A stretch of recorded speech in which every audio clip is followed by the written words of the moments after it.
We all know that not getting enough sleep can make us feel pretty terrible. But what if you stopped sleeping altogether? How long could you actually go without sleep before your body gives out? Let's find out. Day 1. You feel fine. Mostly. The first day won't be too bad. In fact, you may not even notice anything out of the ordinary. You wake up, get out of bed, and go about your day. Maybe you don't have that 1 cup of coffee you usually have in the morning, but you can push through the day without it.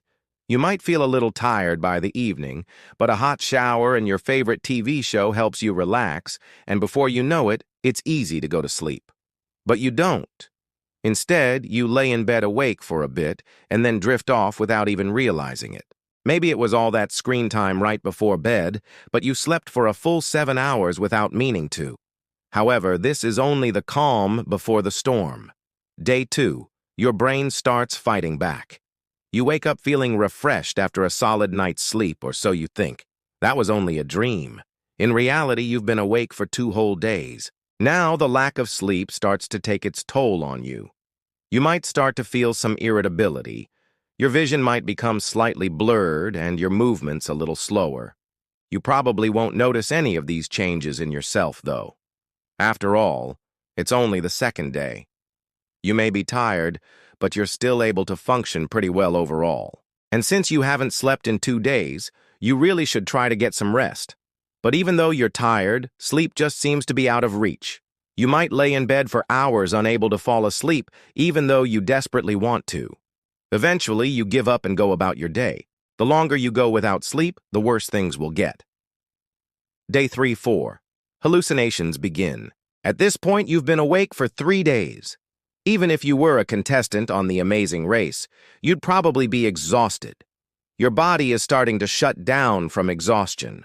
Not only are your movements slow and your vision blurred, but you're also experiencing hallucinations. At this point, it's not uncommon to see things that aren't there. You may even hear or smell things as well. Some people have even reported feeling bugs crawling on them when they're going through sleep deprivation. However, despite all of this, your mind is still working overtime.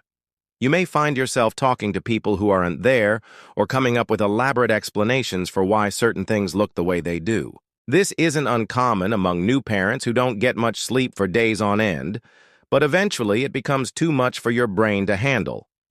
Day 5-6. Psychosis and breakdown. You've made it to day 5, but at this point you're not really aware of your surroundings.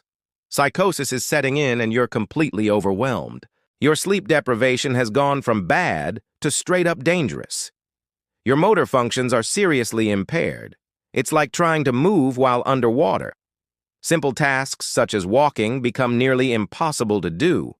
Your speech is slow and slurred. And at this point, you probably don't care if anyone can understand you or not. You've reached a breaking point. But there's still 1 more day left in the week. Day 7, the breaking point. It's the end of the week and you haven't slept a single minute. If you're still conscious at this point, it's nothing short of a miracle. You may not remember much of the last few days. If you do, your memories will be fragmented and disjointed. You might think that only parts of your experiences were real. For example, you might think you talked to someone who wasn't really there. All of your senses are heightened and distorted. Everything around you seems to be both louder and more colorful than usual. Your pupils are dilated and your eyes are bloodshot. You're a mess. At this point, your body is begging for sleep, but your mind is far too overwhelmed to let you rest. You collapse before finally succumbing to sleep.